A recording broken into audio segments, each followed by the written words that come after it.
So, hi everyone, welcome to my kitchen table and makeshift workspace. I'm making some adapter cords, more on that in a second. Well, we're still under our little quarantine and our social separation, and Eileen and I are especially trying to follow that. She is, of course, immuno weakened from her cancer treatments, and I'm immunosuppressed on purpose in order to keep my transplanted kidney. So we especially have to observe the quarantine, and but that means all of my gigs are canceled. All the ways that I normally earn money are kind of out the window. Both of my churches are shut down.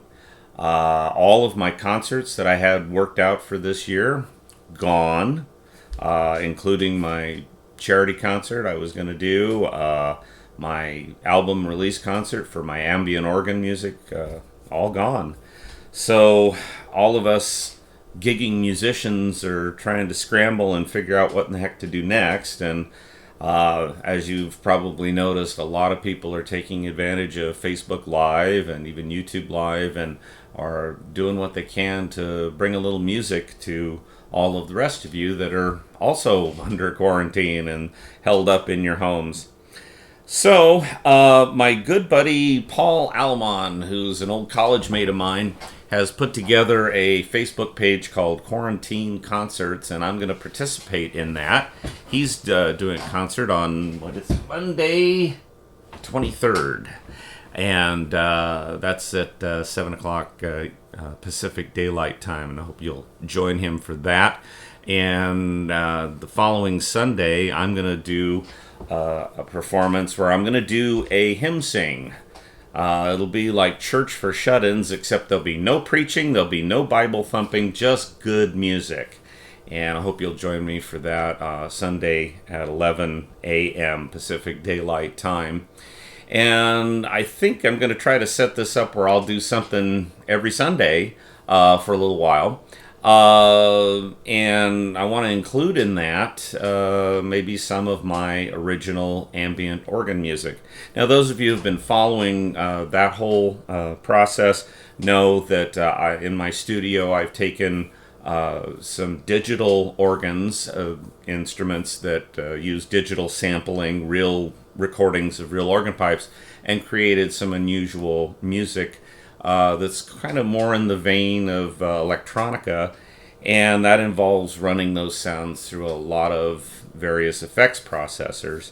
And you also, if you've been following my YouTube page and my Patreon page, know that I've been trying to set up a portable live rig in order to be able to perform that music live. And so for the concerts where I'm just going to play the organ, we'll just set up in the living room, turn on my camera phone, and we'll go for it. But if I'm going to do any of my original ambient music that involves all the echo and reverb effects, I have to figure out how to patch my 825 Rogers into all of that equipment. So today I'm going to be making some adapter cables. Now, the Rogers 825 has its built-in amplifier system, and that's what I have a set of special speakers hooked up to right now. But it also has external outputs, and it uses these old 5-pin plugs. Let me bring one of these in close so you can see it. Now, these go into some sockets on the back of the console, and 2 of the pins are for a relay circuit, and 2 of the pins are for the audio signal. The way that worked is the audio output off of the preamp circuit board inside the 825 goes to these sockets, and then when you plug a special cable with this 5-pin plug, goes to an external amplifier and speakers connected to that. The 12-volt signal was to turn that amplifier on and off remotely. So it was really very simple. You turned on the console, the power supply came up, 12 volts went out to those external amplifiers, clicked the relays, those amplifiers all switched on, and then your big external audio system was set up and running. So what I'm doing is creating some adapter plugs where I'll have the 5-pin plug to plug into the back of the organ and the standard 1/4-inch plug that goes into my effects processors. And once we get all that together, then I should be able to run my big 825 practice organ through those same effects processors I'm using in the studio, and maybe be able to play some of my ambient organ music for you on one of these quarantine concerts here on Facebook Live. So what I'm going to do is, this is just a standard audio cable, so I just need the two connections for the audio. I'm going to leave the relay blank, and then that's will give me a way to do this. Now, you Hammond guys, of course, probably seen this type of plug before. I think it's a, what is it? It's a 9-pin plug, I think, that goes from most Hammonds over to the between the console and the Leslie speaker.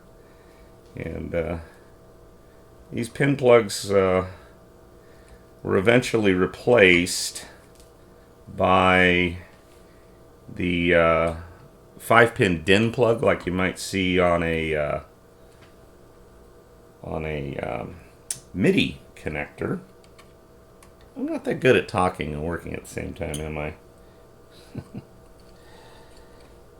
At any rate, yeah, we get the old wire out, and then I'll tin up these wires, which means, of course, I got to do a fun edit here and find where I left my solder. So let's see. I'll disappear.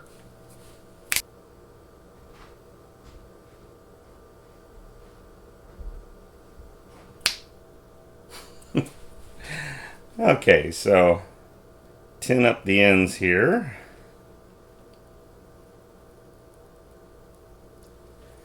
Alrighty.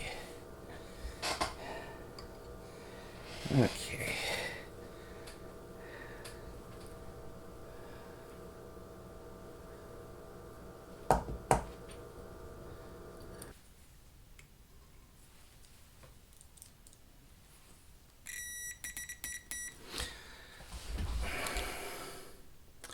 Okay, so we've got our first one soldered up here, and I've taken out my multimeter, which has a continuity tester feature on it where I can take and see if I've got a good connection.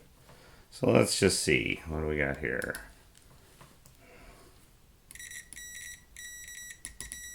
Good connection there. See if the ground's good. Very nice. So that's one down, 5 more to go. So next time I'll have all these done, and we'll plug them into the back of the 825 and connect up my effects processor rack for my ambient pipe organ stuff, and we'll see what happens and see if we can't get some good sound out of that, and then I can do some live performances of my original music for you. Thanks for watching. Please be sure to subscribe to my YouTube channel. Connect with me on Facebook at Tony I, the Organ Guy.